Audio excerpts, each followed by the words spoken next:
Hello, America. Welcome to the Junto Podcast, where we promote the practical applications of critical thinking and bold creativity. I'm your host, Edgar Mills. Thank you for joining us.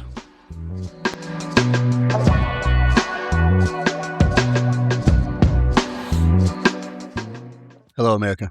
Welcome back. I like the weekly format, but it's a lot of work.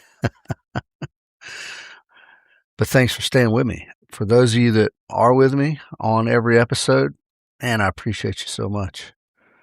Because this is work, but it's a labor of love. So, well, and a little bit of labor of therapy. So I like doing this stuff. The topics, man, there's no shortage of stuff to talk about in the world. Never mind current events, which I normally don't like to do current events too much, but today I'm not talking about a current event. I tell you what, you guys know probably my wife and I have been together for a really long time. We've known each other for a really long time, since 1987. Well, I've also known my sister-in-law since 1987. And she's a smart lady, and her and my wife are very close, but she's always good for some good content as far as topics go. And so my sister-in-law suggested this topic. And the topic is resentment. And this obviously came up. It comes up in people's lives anyway, but resentment. And there's a lot. That's a big word. That can go with a lot of stuff. Excuse me. And I didn't even remotely touch on the breadth, the scope of the topic. But if you're holding on to some resentment, some deep, decades-old resentment towards someone, it's hurting you. Right? It's not good. It's not healthy, and it's not a positive thing.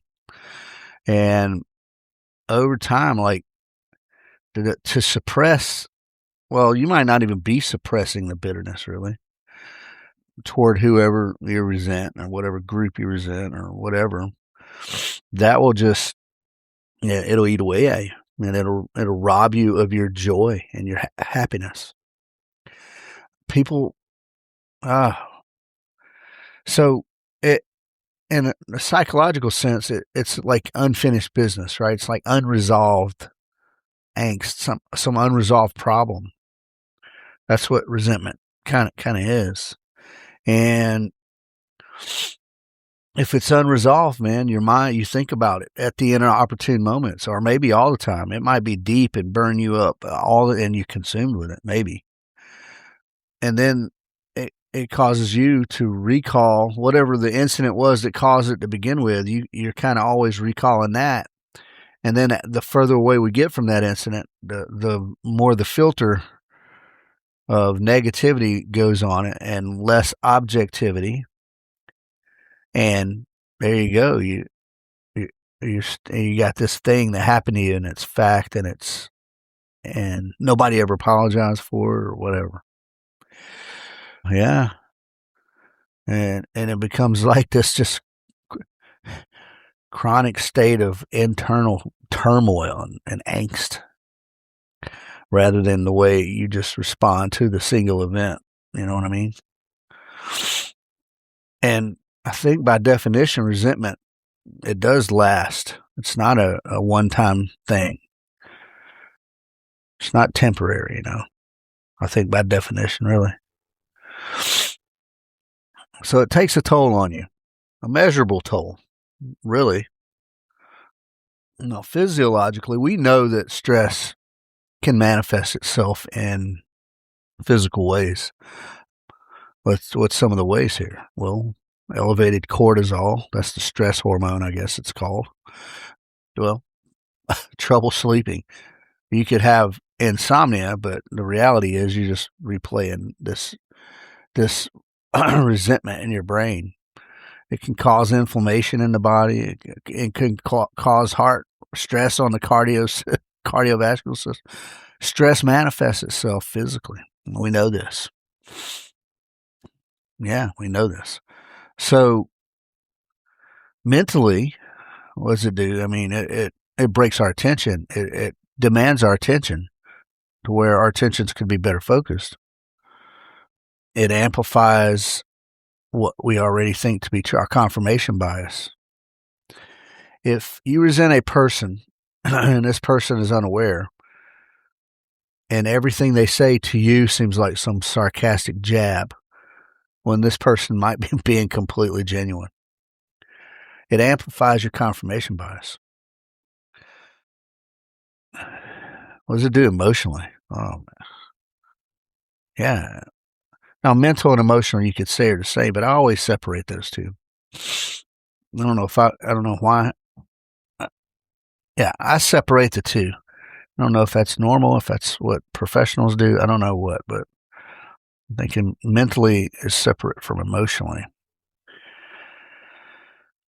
Yeah, it kills your ability to have real lasting joy and happiness. It takes it away. You can't be present in the moment. Imagine somebody in your family you have resentment for, and you're at a family function and they're there and you're there. Well, and your only thing you're thinking about is how much you dislike this person or how they did you wrong. Even though they may be talking to you like, hey, how's it going? It's been a while. And you're like, man, motherfucker. You know what I mean? Your presence. It kills your ability to trust. Yeah. And as far as relationship goes, it creates a bitterness that, yeah, we don't want that. Distance. You're defensive all the time. Now, I'm on this topic because it was suggested. I can recall and see these in life. I know the perfect instances of this in different capacities. Very defensive, and some people get very passive aggressive. I do not like that in people, the passive aggression. I don't like it. Oh. But we see it a lot today because I strongly believe in the modern world here we're ruled more by emotion than logic, you know. Logically, you can reason something out and be like, okay, this is what this person really meant, or this is what they did, but it didn't cause permanent, real damage. It was just, and I can get over it. But these days, everybody's emotional. It's all emotional. Yeah. So, and one of the things is it turns this resentment or this anger into kind of your identity, and you're kind of stuck with it. You take it on as a part of your identity, and you're stuck with it. And therefore, fixing it or resolving it kind of becomes a bigger task because they define themselves by the perceived slight or the perceived injury. And you see this a lot in these activist groups, the victimhood and all this and that. And I don't want to get political here. I'm just saying they've made it a part of their identity. Whatever their oppressed, whatever is, that is now who they are. So to tell them they're not oppressed is to tell them their identity is all wrong. And that just can't have it. Makes it very difficult to resolve the real problem. So yeah, I'm always talking about contradictions and irony. Well, the irony is kind of thick there, is that the person who caused that you resent, that caused this slight, this injury, this whatever, oftentimes they don't even know what they've done wrong, and they move on with life, whereas you are stuck with it and hanging on to it, and it's making you more and more miserable. Long-term misery. So you pay the price day on day, week on week, month on month, and they're out there living life to the fullest. That's the irony of it all. That's what resentment That's why it's no good. So let's talk about some examples. Let's look. Many adults, and even me to a degree, even me, carry a sort of a long-standing resentment toward one or both of your parents for whatever failures of the past, right? Whether they were harsh criticism, or they were emotionally unavailable, or they withheld, or they were inconsistent with their affections, whether you just grew up poor and you thought it was some kind of punishment, or then very real stuff like, physical or sexual abuse. That's there too. So as an adult, you replaying these childhood events, and sort of maybe even little traumas, but you're looking at it through the lens, your current lens, your adult lens, and the adult standards, and from standards and norms that your young parents in the 70s and 60s and 70s probably didn't have that insight. So they're getting measured by a different metric. And what you felt as a kid is very different from what you feel now, but it amplifies, as you get older, and you're like, oh man, that was messed up. Our parents were imperfect for sure, and we're imperfect as parents for sure. So I said that I experienced this myself. My mother and I, rest her soul, and we're very much alike, by the way. I wouldn't say she was a good mom. She loved me for sure. But she was wild and a hard woman, and I'd say selfish to a large degree, and she did her own thing, and she loved me dearly, absolutely. But not enough to attempt to present a quote unquote normal life. I kind of resent that her and my dad divorced early. I feel like that I kind of resent that I was unsupervised. I know when you're a kid, you love being unsupervised. But what kids need that they don't know they need at the time is structure. And so I was happy to run wild and do whatever. But in reality, it hurt me. In the long run, it hurt me. I'm resentment. I don't know if you want to say blame or resentment, but I don't know if those are the same. No, I'm not sure about that. But yeah, man, we analyze the way they did things through our current filter of knowledge and resources and culture and all the things. And we don't really consider, the norms of their time, or the constraints that they were under, whether it was financial or whether it was financial or what. For me, a lot of times it was financial constraints, for sure. But, messing with my camera here, I'm sorry. There it is. And also, we don't really look back, and we're talking about resources of the time. Well, our parents, I know my parents, my mom was a smart woman, and I mean sharp. But I don't even think she made it. I don't know that she made it maybe to the 10th grade before she quit school. Yeah, I don't know. And my dad's a great guy. I'm not sure he graduated high school. They weren't educated, is what I'm saying. And they certainly didn't have the internet, and they certainly didn't have the answer to everything at their fingertips. And my daughter and I talk about some of the old ways versus the current ways. Yeah, World Book Encyclopedia was available to everyone, but to go look up an answer to a problem was a task, was a chore.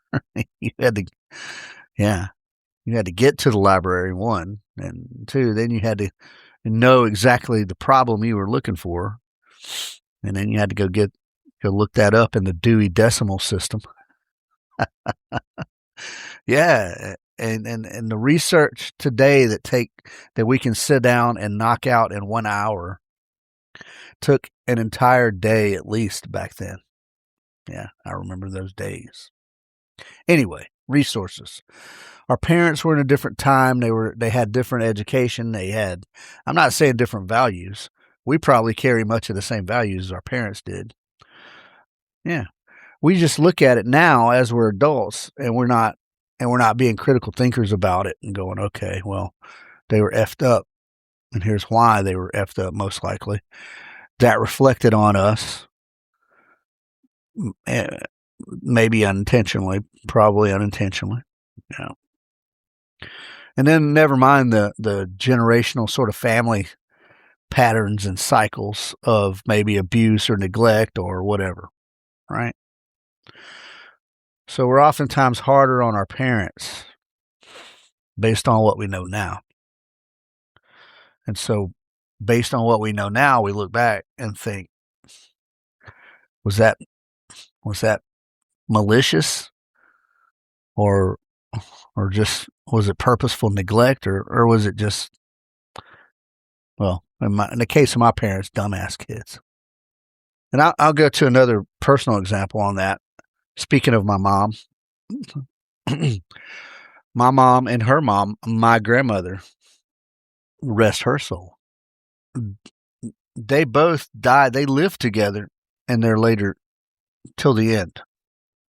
And, well, after my grandmother probably been married 8 times.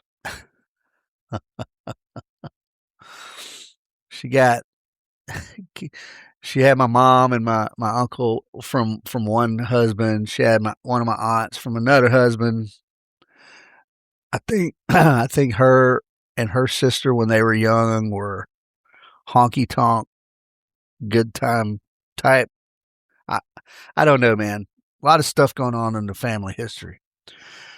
But one thing was clear to me in the later years that I wasn't aware of when I was younger. And I mean, even in my 20s or so, I wasn't really aware, is that my mom held a very deep resentment for my grandmother. And I still to this day don't know why.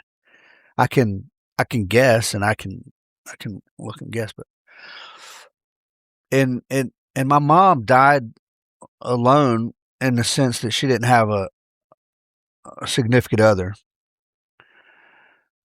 I mean, she lived with my grandmother, or my grandmother lived with her.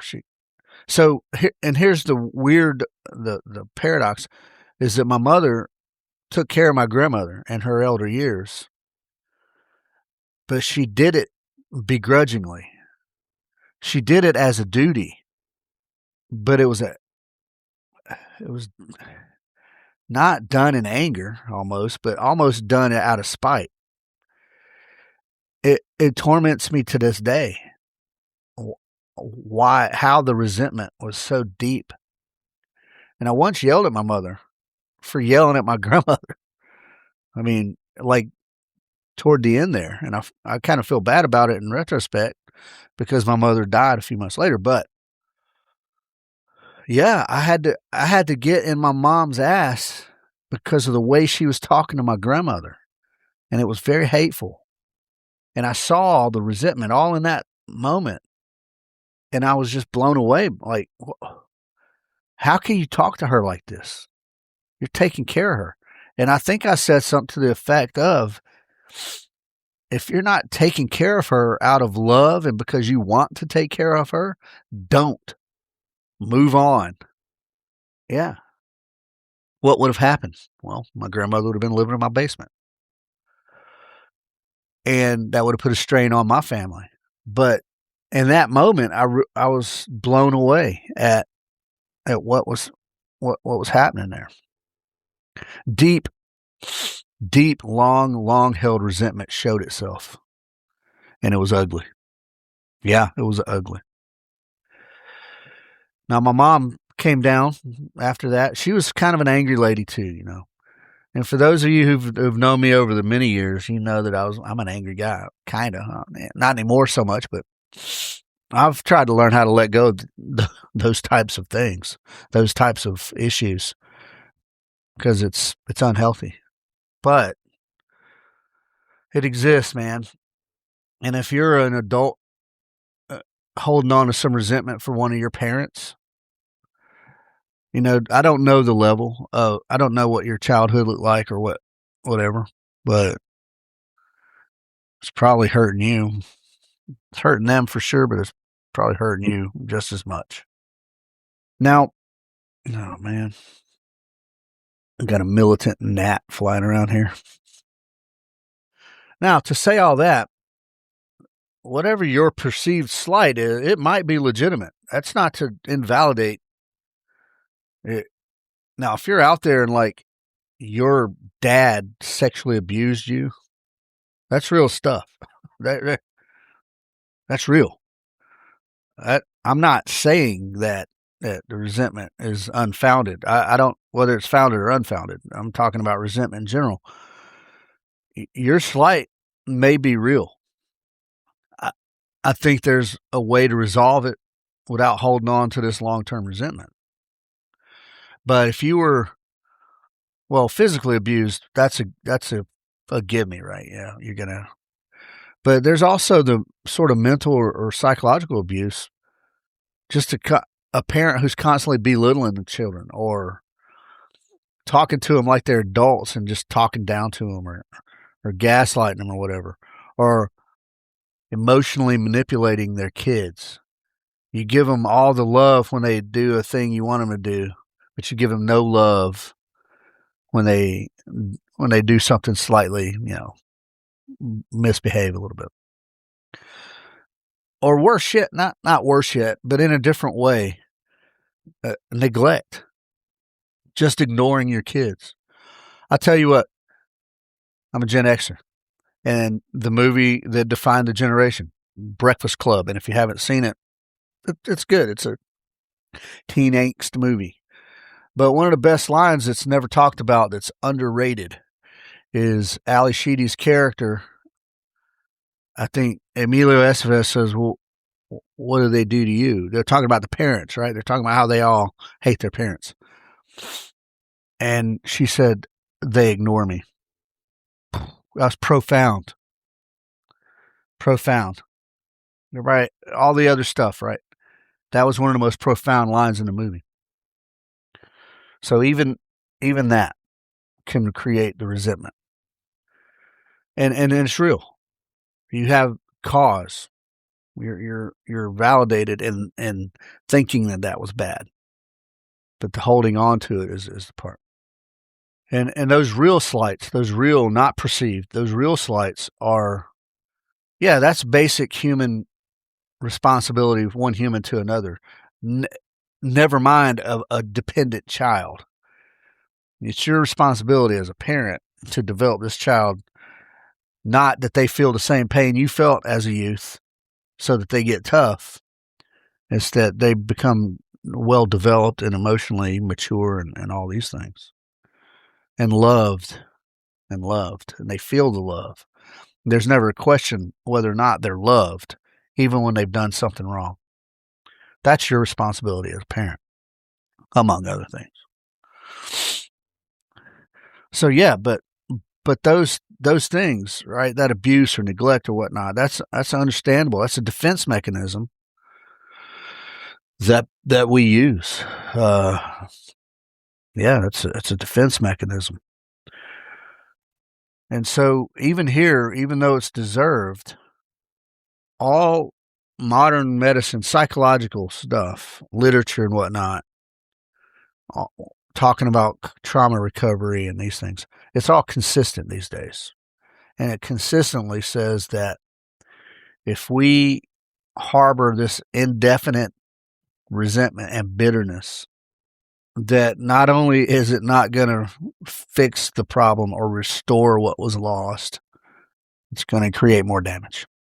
And that's it. It keeps our system locked in a constant state of like threat awareness, or like, I guess, sort of fight or flight a little bit. Yeah, and we can't form positive relationships or lasting relationships. And we can't just be at ease. You're never at ease because you're always thinking about being slighted. And why does this person not get what they deserve? So that's sort of, I hit that one, the sort of parental, adult, child, and parent resentment, right? Now, look, I didn't go into this, and I went back and forth. I'll mention it, but I didn't go into it. What about parents that resent their children? They had sex as teenagers and got pregnant, and because they chose not to murder the baby in the womb, they birthed the baby, and instead of giving the baby up for adoption or whatnot, they keep the baby, and then they raise the baby begrudgingly, and then they view this child as having stole their childhood, and they resent this child, and that carries on for years because a child is a burden. It's no other way to put it. A child's a burden. It's resource intensive. A child is. You got to feed the thing. You got to keep it alive. You got to change the diapers. When it cries, you got to feed it. But furthermore, you got to love it, and you got to give it affection.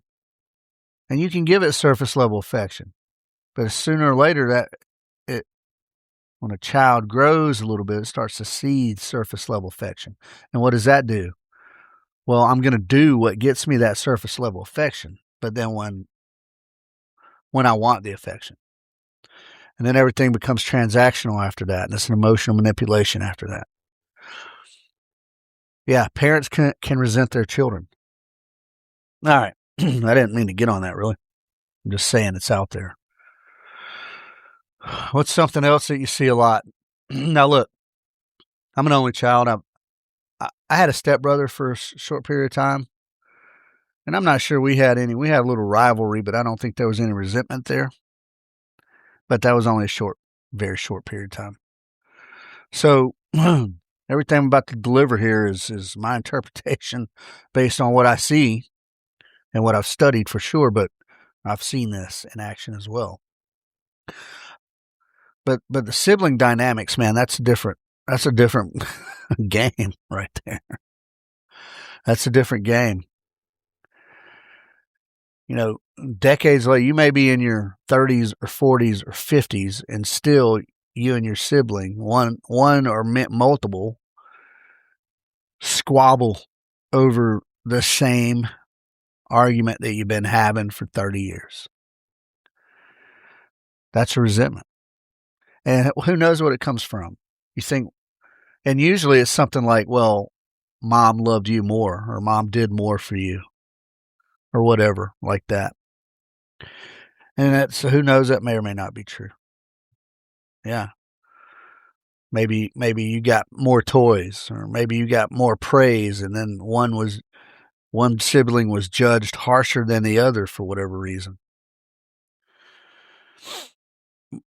Or more importantly, one got more love than the other, more affection. Excuse me. And then as adults, you look at, outward shows of like success or whatnot, money or perceived happiness, marriage and whatnot. And then that one appears to be doing very well, and then the other gets further assed up because they feel like they're not doing as well. So there's a resentment that why is he doing so well? Is it because he had a better childhood than me? Mom loved him more. crap like that. It's weird. And then but it exacerbates your own sense of failure or whatnot if one is wildly successful and the other isn't. That's a thing, I guess.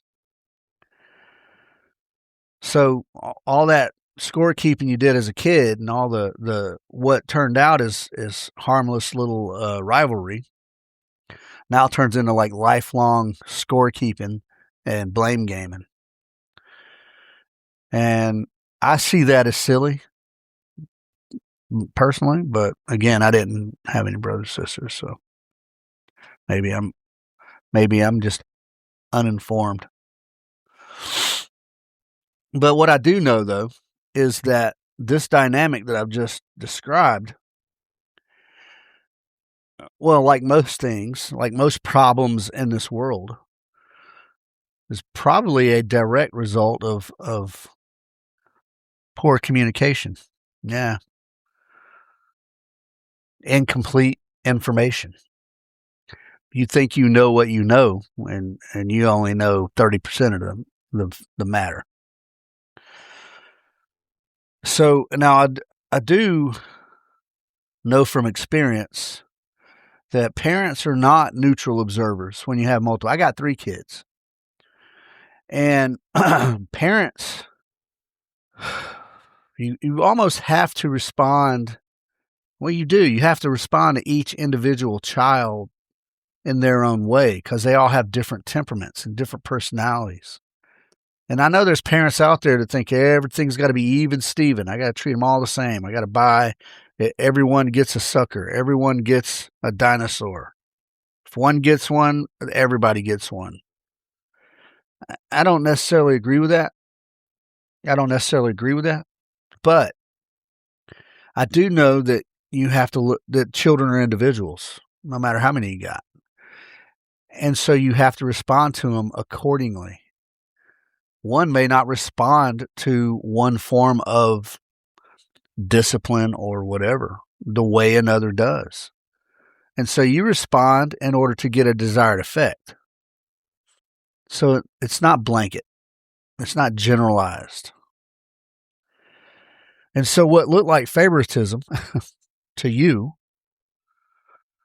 may have been what's called differential investment. You're just going based on the crisis at hand. I'm solving this problem at hand, and I'm fixing this need in the moment. I can't apply my everybody's even Steven to this event. And so that looks like favoritism if it didn't go down as harshly or whatever as you think. But what, in my opinion, is what some of these siblings don't see, and this was true with my children, is what they don't see is when they're the receiver of the preferential treatment. They see when the other one's getting treated nicely, for whatever reason. But they don't see when they're the one getting the benefit of it. So, and then as we become adults, we remember like, oh, he got treated better. Oh, but you don't remember the times you got treated better. Do you see? And then you hold on to that, and then it fades away. The good, you just remember the bad stuff because we tend to remember bad stuff. I don't know. That's it. So you don't see when you get it, and you do. You have gotten preferential treatment at some point, most likely. And then as adults, you might see your successful sibling as, well, everything's handed to them. It's all easy, but you don't see the burden. You don't see the work, the real work that gets put in, Yeah. Or furthermore, not that you don't see the burden of the successful sibling. You may just have trouble seeing your own value and your own worth. And that's probably from a whole nother psychological problem. So maybe you're kind of projecting a little bit. You know what I'm saying? So lesson there is see your own value, see your own worth, and be successful in your own metric, in your own way. Be successful by your standard, not theirs, because they may be different standards altogether. And as children, right, you may look back and there may have been some genuine unfairness there. Uh, maybe, maybe there was. And we all like to externalize our angst and, dissatisfaction a little bit, and it shows in different ways. But if we make who's better, if we're always going back and forth with who's better based on just the individual, they are what they are, and I am what I am. That's because the outcomes of what we grew up to be, by how we were raised, for sure, that's a foundation. And yeah, our siblings probably had a lot to do with our development. Now, I think all three of my kids are pretty close, and I like that. I'm proud of that to a degree. I don't know how much that had to do with me. I know me and Mom tried to keep it all together and tight, but I don't think they nowadays, and they range from 24 to 31, and I don't think that they're very judgmental. They're all very individual. Like, hey, I'm on my path, man. I don't have time to stand in judgment of my brother or my sister. I got work to do. And they're all kind of like that, I think. So if we judge each other, if who's better and who had more preferential team, that's just going to harden us up, man. And I'm all about being hard. You know what I mean? I came up that way, and I'm looking back on it, and it didn't serve me well. Being resilient's one thing, but being hardened in your personality is a different. It has not served me well. It has not served me well. And we don't want that. We don't, because when we're hard like that, our conversations are strained. You know what I mean? Our holiday gatherings are maybe ticking time bombs. Somebody says the wrong thing, you blow up on them. F off. I'm out of here. And then everybody involved, you're whoever the good sibling is and the bad sibling, you both lose the closeness and the possibility of being more like teammates than enemies to get that mutual support as adults that we all need, folks. We all need that mutual support. I wish that I had a brother or a sister to call on.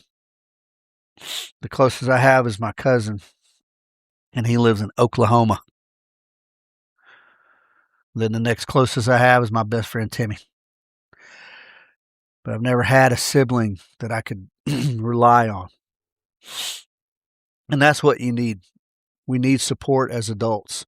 Everything in the modern day, especially with the economy and just the cost of living and everything's it's better attacked as a team. That's why husbands and wives, if they can hold it together and work as a team, you can navigate life a little better, a little easier.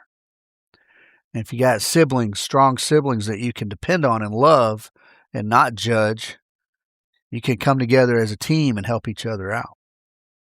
Understanding each other's quirks and understanding each other's flaws and knowing each other's foibles. You can work as a team and help each other out. Mutual support as adults. Imagine that. You don't have to go it alone. All right. The next example I'm going to talk about, I have seen this and experienced this. And hell, I still kind of hold on to it. I don't want to say that I harbor deep resentment, but there are a few people in my career that I wouldn't piss on if they were on fire. That's all I can say about it. It shows up at work, doesn't it? Yeah. There are people who harbor deep resentment for either a boss or a coworker or something like that. Especially, okay, let's start with a boss. Why would you resent your boss? They gave you a job. They hired you, man. But then you get there and,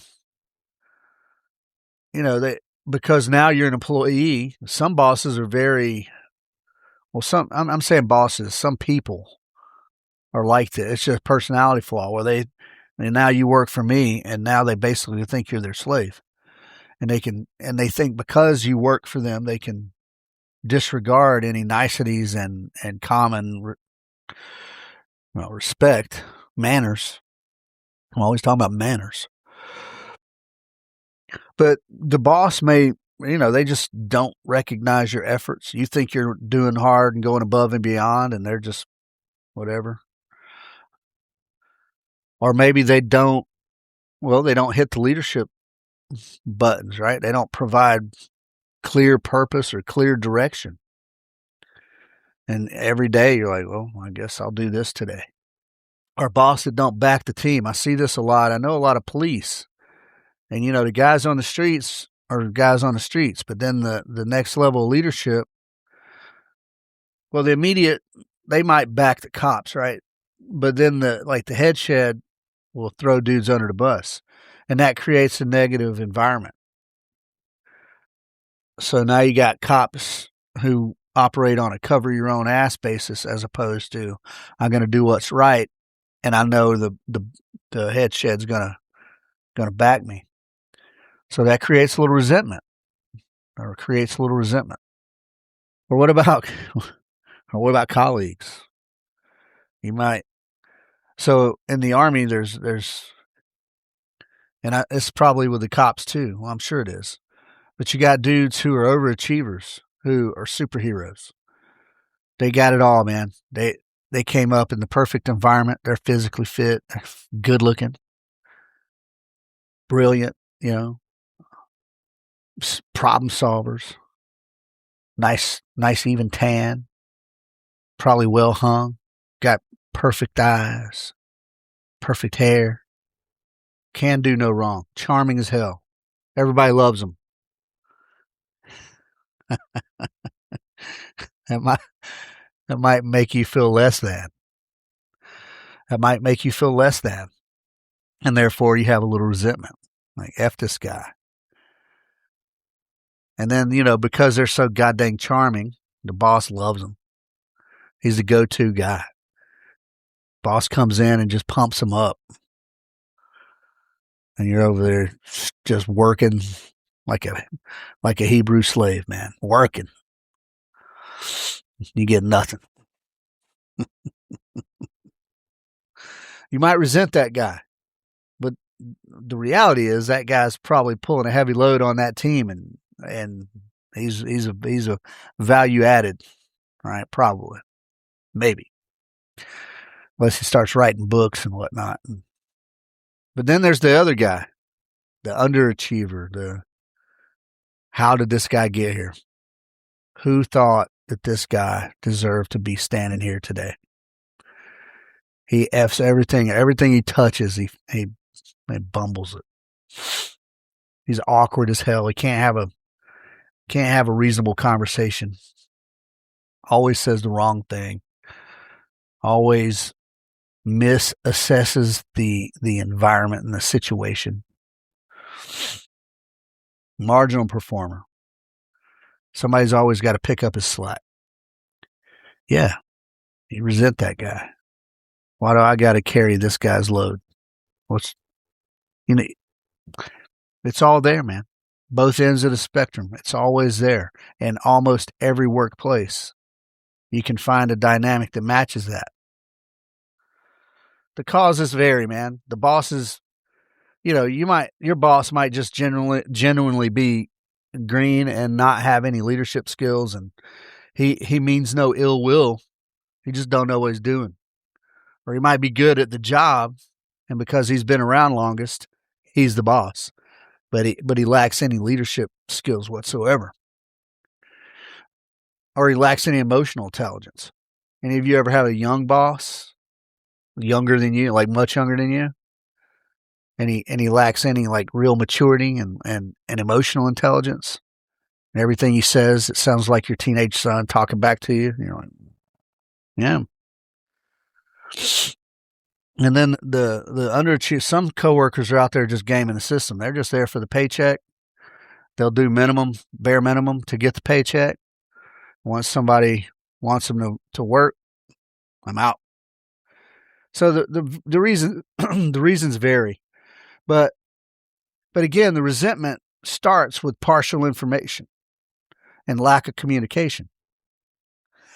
Your boss might be under pressure from his boss, and you don't see that, but that's what's going on. So, and he's just not dealing with it well.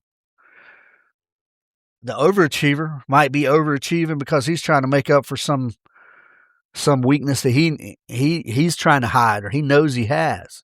So he's trying to mask it, but like make up, overcompensate. Maybe. Or maybe he's not well hung. Maybe he has a really small penis, so he's trying to work super hard to be, whatever. Overcompensating. And you don't know what he's hiding, or you don't know what's going on outside of work. You just see what's presented to you right there. It's lack of information. Yeah. And then the underachiever, man, that dude might be struggling.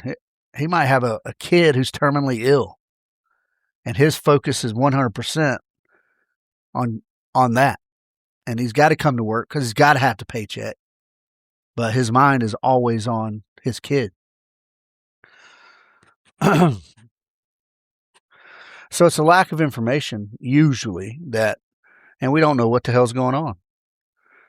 We think we know what's going on because we think we're all brilliant. Yeah. So instead of picking up the bitterness, be curious. Seek clarity. Yeah. Because the bitterness is negative for sure. But if we try to communicate a little better, and look, yes, have boundaries and have set healthy boundaries. You don't have the right to go to a coworker and delve into their personal life, really. But you can be smart about that.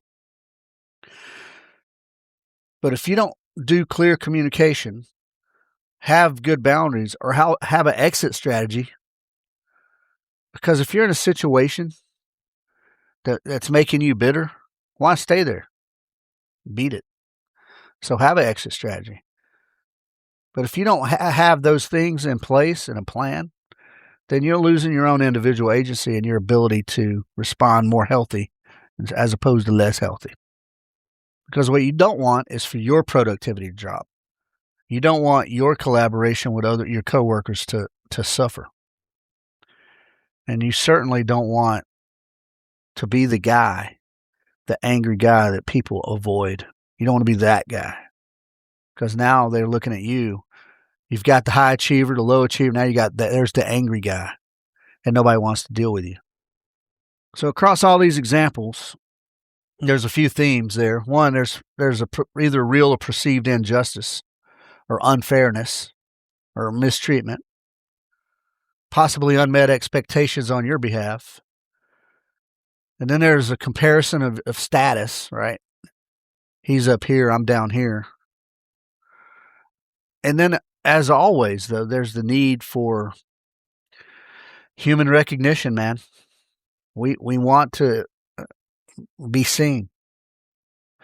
And then we got our own cognitive factors that, we get in this cycle of rumination, where we always going back to the negative thing, And then that causes us to have an assumption that the person we resent, we think that everything, there's a negative intent. We think that everything they say, no matter how innocuous, no matter how kind, we think there's some secret malicious intent there. It's unhealthy, man. And we have a tendency to freeze a person in their worst moment as opposed to their best. And I'll tell you a thing that you hear in special forces all the time. And it's horrible and it's terrible. But this is the way it is. You're only as good as your last fuck up. Don't matter what you've done before. In SF, you do a fucked up thing and that's it. Boom, that's what they see. And that will last. It don't matter how much of a superhero you are. It don't matter what you do after that. You're only as good as your last fuck up. That's a very negative thing. And it's too bad about that. And potentially that culture may be changing. I don't know. But all these things compound, folks. And the resentment, I've said the word curiosity a few times. The resentment crowds out that curiosity. You're no longer willing to be curious about a person's state of existence. You're not willing to ask. You're not willing to to bring down your barrier a little bit to ask the question. And it crowds out our ability to have some gratitude for to have some gratitude. Just gratitude, just being thankful to be alive. Never mind the way somebody treats you or whatever. And guess what else that does, folks? Never mind emotionally and all that. On a professional level, that resentment hinders your creative problem solving because it's a filter in there, and it's a filter that doesn't need to be in there to help you solve a problem most efficiently. The resentment also fuels anxiety, possibly even depression. And you're living with this, pervasive sense of like you're powerless to affect change on anything. And externally, it damages relationships. That's it. Relationships that might otherwise be repaired and be renewed and become supportive. But you can't get past that resentment. And then over the years, folks, it will shrink your world to where you have less or fewer authentic human connections. You're willing to take fewer risks on people or on jobs or anything. And you spend all that energy replaying these old slights in your head. And what's the ultimate cost here, folks? The ultimate cost of this resentment is your freedom. Yep. It takes away your freedom to respond to life as it is. And the resentment forces you to respond to life as it was. It's not healthy. All right. So as always, good people, you know that all the things I talk about, I try to provide some thoughts on practical application. What good is all this if I don't give you some way forward, right? Well, obviously it starts with working on yourself. Emotional maturity is, the capacity to see other people, to see our reactions from a distance, right? And not being owned by that reaction. Not being so wrapped up in the moment that we can't step back and see how our reaction is affecting others, and that reaction may or may not be warranted. So we got to have that maturity to be able to see, like, is this the appropriate reaction to this thing? We got to take an inventory of ourselves and of those reactions, right? And those whatever perceived causes. What part of this is pain from the original injury, old stuff, and what part of this is my own unmet needs that are being projected outward? And this examination of ourselves, right? That don't mean we have to blame ourselves. That's not what self-examination is. It's just taking ownership of your own mental and emotional state of mind. We don't have to blame ourselves if we're not to blame. If we are to blame, then we have to be able to do that. If we're able to release this resentment, folks, that we hold for our mom or our brother or sister or our coworker or our boss, and find a little bit of internal peace, right, for ourselves, That frees up space on our hard drive for other things. we increase our capacity when we delete junk files. And when you no longer need that resentment to explain your pain or to protect your personal identity as a victim, then we're able to free up space, folks. We're freeing up space in our hard drive. And I'm going to say a word here. Be with me. Forgiveness. Forgiveness is not a capitulation to your perceived wrongdoer. And it's not a free pass for your perceived wrongdoer. And it doesn't require, forgiveness does not require full-on reconciliation. It doesn't even require an apology. Forgiveness ultimately is your decision to stop carrying around that emotional baggage that's weighing you down, that emotional weight. That's what forgiveness is.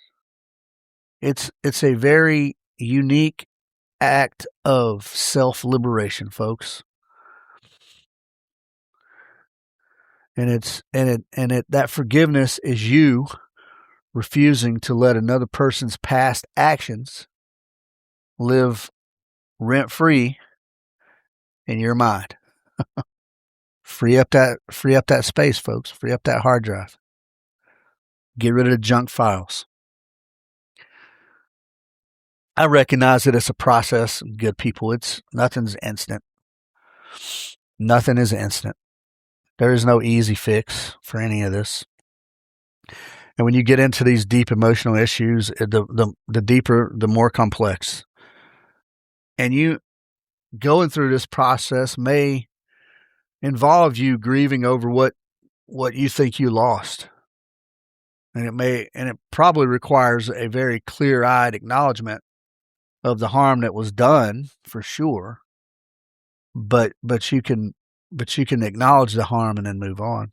Some people have never acknowledged the harm. Now, I can tell you, I'm not going to tell you this story, but there is a family member in my life that I have deep resentment for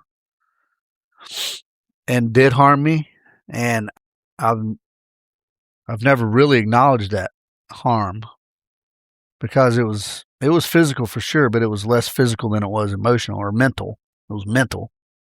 Yeah. It's a process. Acknowledge things. And then we can start to, we need to be deliberate about regulating our emotions. And if you move through this process and you're consistent about it and you stick with it, people who have done this, and I mean clinically, people who have done this, they report back with, having better clarity, lighter relationships, and like new improved capacity to be proactive based on their own choices rather than reacting to old patterns and solving a problem from an old filter. And what they've done and what we should all do is we have to own our own response, the way we respond to these slights. And we have to actively and proactively seek out, some level of understanding if it's available. And then set our boundaries where we need to set them and stick to them. And then ultimately, kind of release the negative judgment that we use, that filter that we use, that we judge through the filter of that negativity. We got to get rid of that. And then more importantly, good people, we want the kind of freedom that requires zero external validation from anyone. We need to get out of that seeking external validation. And in that freedom, then we have the possibility to live full lives and be present in the moment rather than living in a permanent state of resentment and living endless cycle just constantly bringing up the miserable past. Yeah. Those are my thoughts on it, folks. I thought it was a good topic, and I'm glad my sister-in-law suggested it. Give me your feedback. You dealing with any of that kind of stuff with your family? Now here, look, good people. What was notable that I didn't talk about? I talked about adult children and parental resentment. And I talked about adult sibling resentment. And I talked about workplace resentment. What's the notable big one that I didn't talk about? Yeah. Husband and wife spousal resentment. Now I'm just teasing it here. I didn't talk about it because there's so much.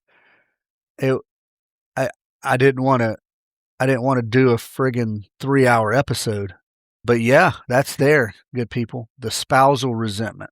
And I'm gonna visit that. I'm gonna do a little research. Obviously, I've been married for a really long time. I've got some personal insights to share.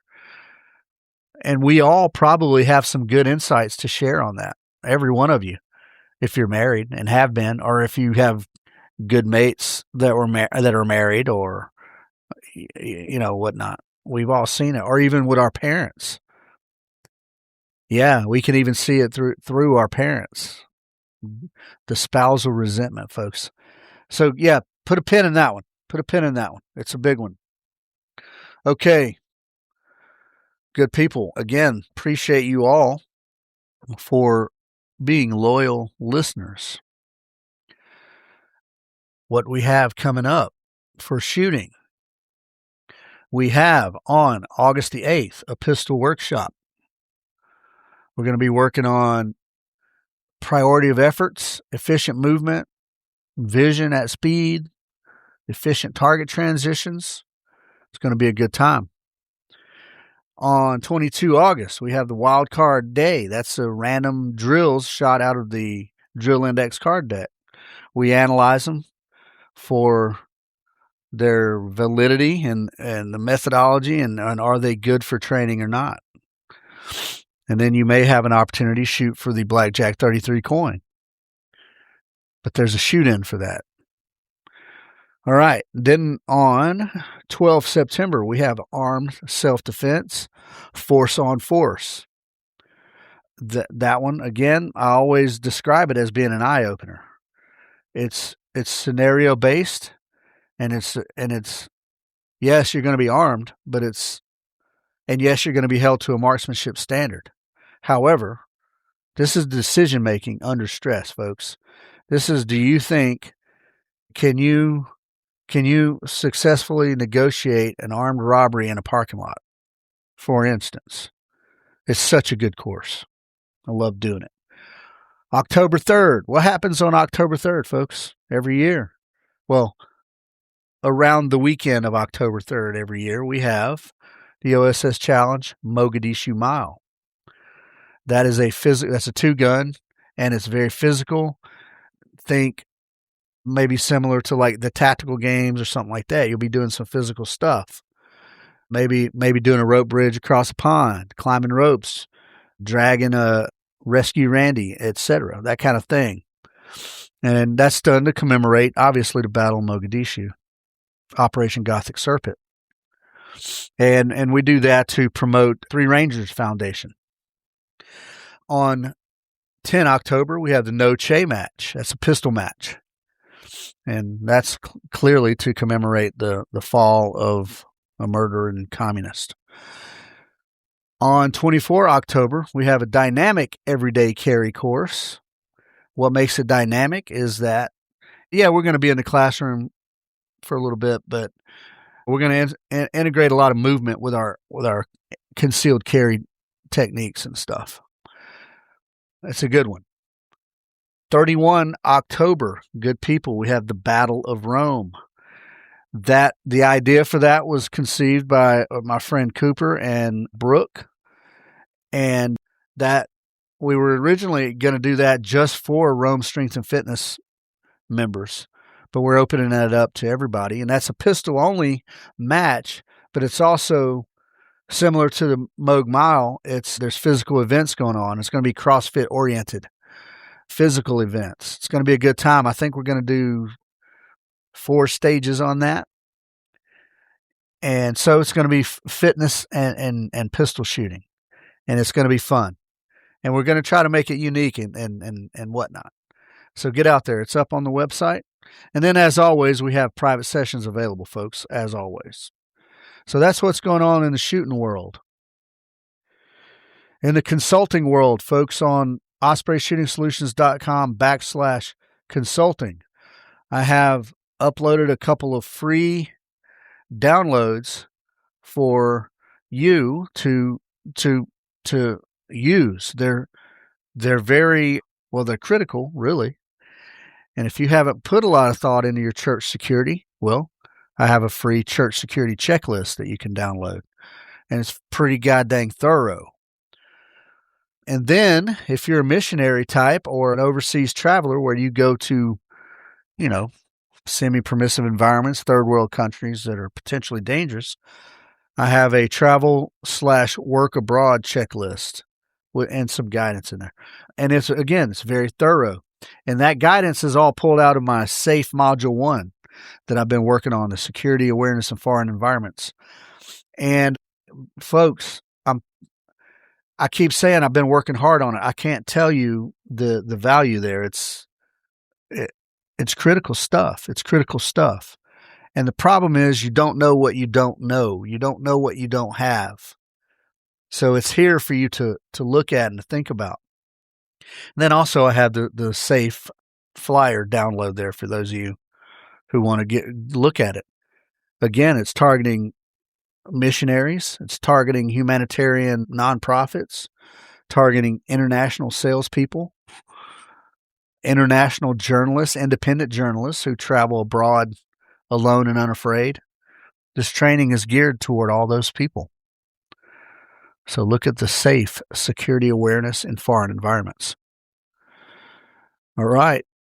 And then don't forget about 2 Team Guys, good people. Don't forget about 2 Team Guys. They're on demand, right? On demand. We have land navigation. We have a workshop. We have a 2-day land nav, and then we have a 3-day land nav that's an overnighter. We have a search and rescue mountaineer course that very possibly is going to be coming up in late fall of this year in conjunction with Nathan over at Higher Ground. We have a situational awareness course that can be done standalone. That's also a part of the SAFE program.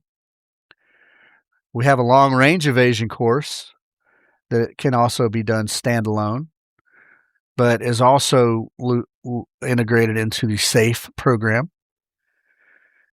We have small unit missions, and those, that's operator type stuff. It's not a training course so much as it's a big scenario, good time. You're going to learn a lot of things. There's so much leadership and team development in there, but it's fun. You get to be an operator for a couple of days. And then we have the Surviving Captivity course, folks. That course, again, standalone, but it is the SAFE Module 2 is purely based off surviving captivity. And it has been broken down into smaller chunks as a curriculum. So it can be done standalone also. So all those things are out there at 2 Team Guys. You need 4 or more people to do these things. And if you have 4 or more people and you're interested in one of these courses, we'll put it together and get it on the calendar. All right. And then there's the juntopodcast.com. You're listening to me right now. So thank you so much. Wherever you listen, thank you so much. But there's a website also. All right. Good people. I can't express my appreciation to you enough. Thank you so much. I love you guys. Take care and be safe.